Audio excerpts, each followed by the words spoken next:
Hey guys, welcome back to some more AFK Arena. Today we're over on our YouTube account and we are looking at the Lightbearer Tower. Now this is a question that I get quite a bit of time, guys. Now looking at the Tower of Light, I want to show you, as you can see, we're at 871 right now. We are running 3 teams. That is right, guys. This thing actually gets up to 3 teams, which can be a little taxing depending on the build. I wanted to run through a couple different formations. Now, carry right now in the tower is the Awakened version of Thane. Of course, that is going to be one of our floors.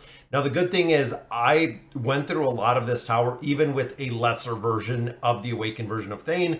I'm actually running him at Legendary, then at Legendary Plus, then running up to Mythic. Still worked incredibly well. So if you get lucky enough to pull a Awakened hero earlier in AFK Arena, it will work very, very well. Second one, of course, the Awakened version of Belinda, even at this level, guys, which a 131 level deficiency.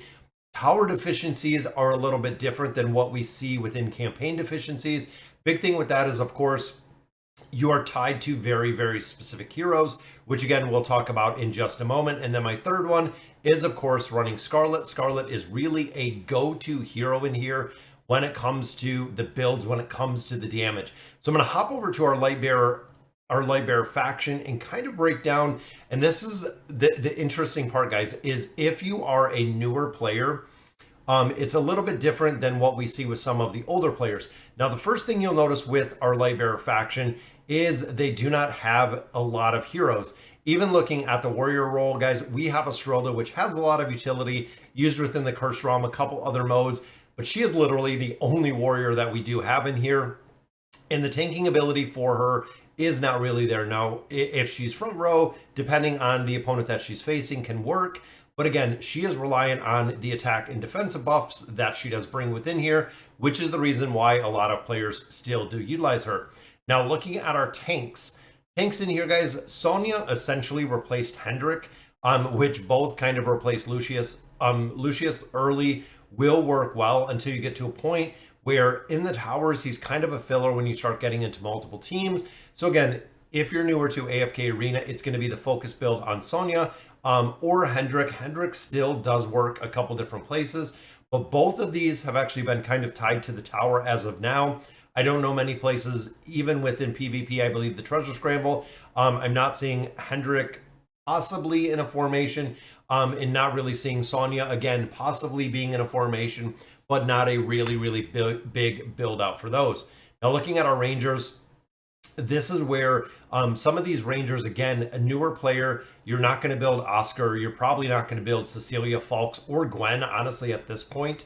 So you're going to focus on building the Awakened version of Thane, but if you build the original version of Thane still does incredibly well, but ultimately being replaced by the Awakened version of Thane. Again, the original version does well, but it requires a very, very high investment. I wouldn't make that investment, especially where we are in AFK Arena. If you get a Legendary Plus Awakened version of Thane, it will fill almost the same niche that we see with the original version of Thane. So even looking in the Ranger spec, guys, again, there is not going to be a lot of these heroes that you're going to build within AFK Arena.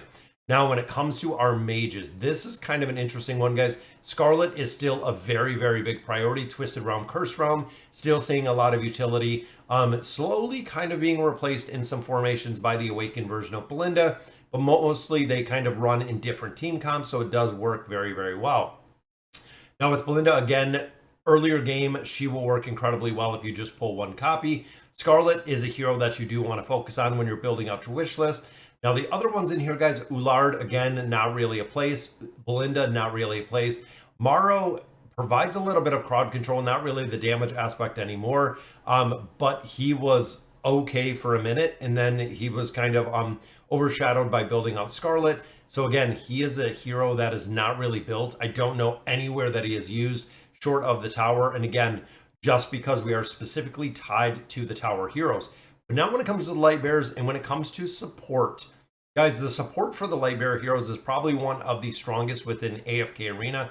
Rowan was the ultimate carry, the really, really big go-to. Still works incredibly well. Function-wise, Even at a lower level, he'll work well. You want to get him that plus 30 signature item. That is really the only thing he needs to be super, super effective, is that plus 30 signature item. In one team, you can run him together, and a lot of players are running him together with a few different formations.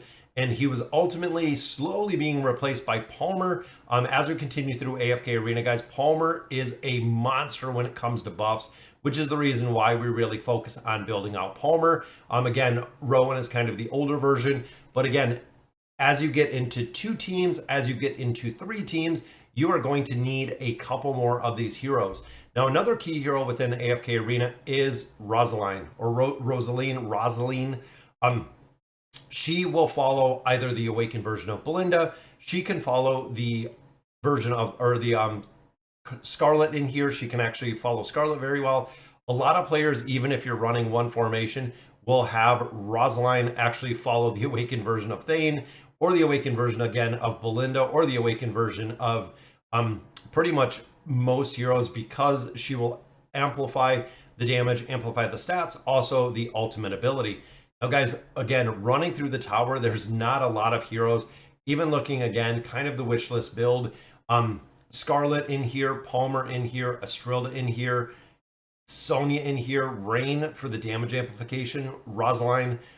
There's only a couple heroes that I would build within the faction, depending again on where you're at. So looking at the heroes that we do not build, guys, we have Walker. As you can see, Walker and Rigby both in here. Peggy, really Thane, Ullard, not a big build. Even looking the original version of Belinda, having a little bit of utility. Now, I'm thinking also within the hunting fields. Hunting fields, because you can sub in a couple of these heroes, again, that really mitigates the priority that you want to build with these heroes. And we've gotten to the point where even in like an Abyssal Expedition scenario, where you'll have more than enough heroes within the factions, or within the classifications, if you're just pushing Ranger, if you're just going Warrior, whatever it may be, you're going to have more than enough heroes within a specific classification that you don't have to rely on heroes like Cecilia anymore, just because we're starting to get to the point where we have so many heroes. So again, guys, the King's Tower, super important, guys. You want to push through here, not only to get the red chest, but remember, every 5 floors, you do get Stargazer cards.